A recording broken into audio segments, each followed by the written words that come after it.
Imagine having so much influence that you could completely rewrite someone's future with just a few strokes of a pen. That's exactly what happened when coal heiress Irene Moore Lyon made a shocking change to her will that would ripple through generations. You know what's fascinating about this story? The way wealth and power intersected with such profound personal loss in Irene's life.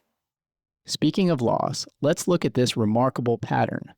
By age 39, she had already lost her father, 2 husbands, and her mother.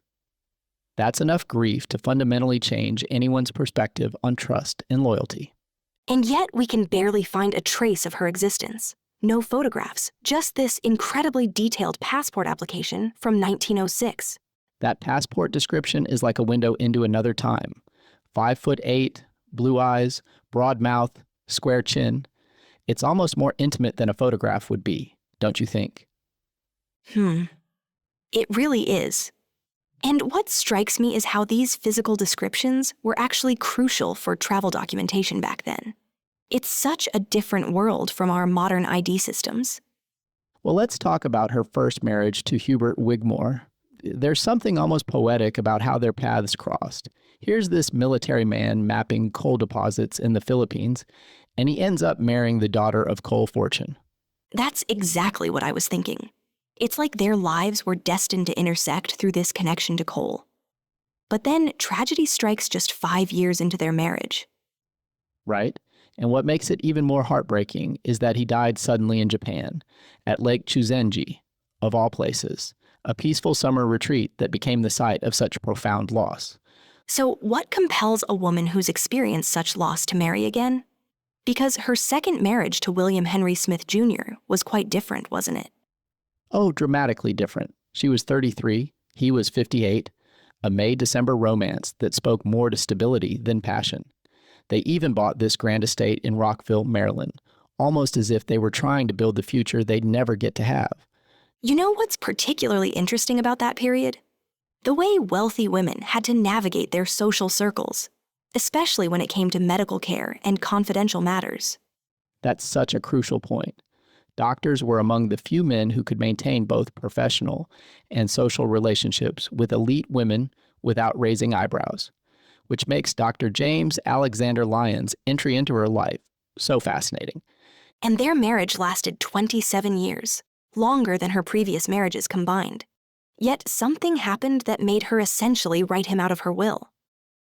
Well, let's consider the magnitude of that decision. She didn't just adjust her will, she completely removed a prominent physician, her husband, and replaced him with a bank as trustee. That's not a small change, that's a statement. Do you think it could have been about protecting her legacy?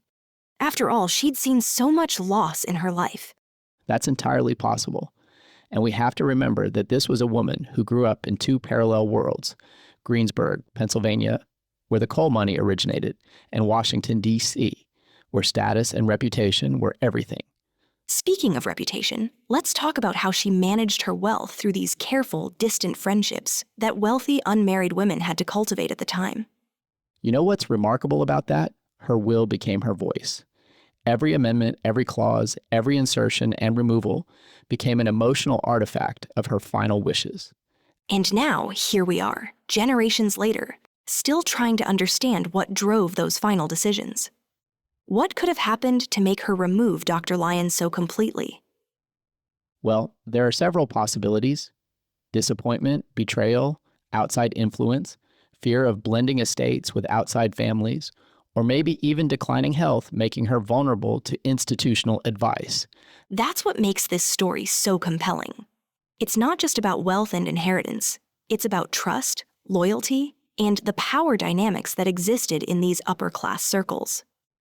And let's not forget about the adopted daughter, Betsy, who was only lightly provided for in the will, while an orphaned grandchild was positioned to inherit everything. These decisions tell us so much about Irene's values and priorities. It really shows how complicated family dynamics can become when there's significant wealth involved, doesn't it? Absolutely fascinating how one woman's choices could create such ripples through time. And now here we are, looking back at these decisions that set off this chain reaction of events that would impact generations to come. And speaking of impact, I'm particularly intrigued by how the courts eventually got involved. It really speaks to how contentious these matters can become. Well, that's what happens when you have this perfect storm of wealth, power, and family dynamics.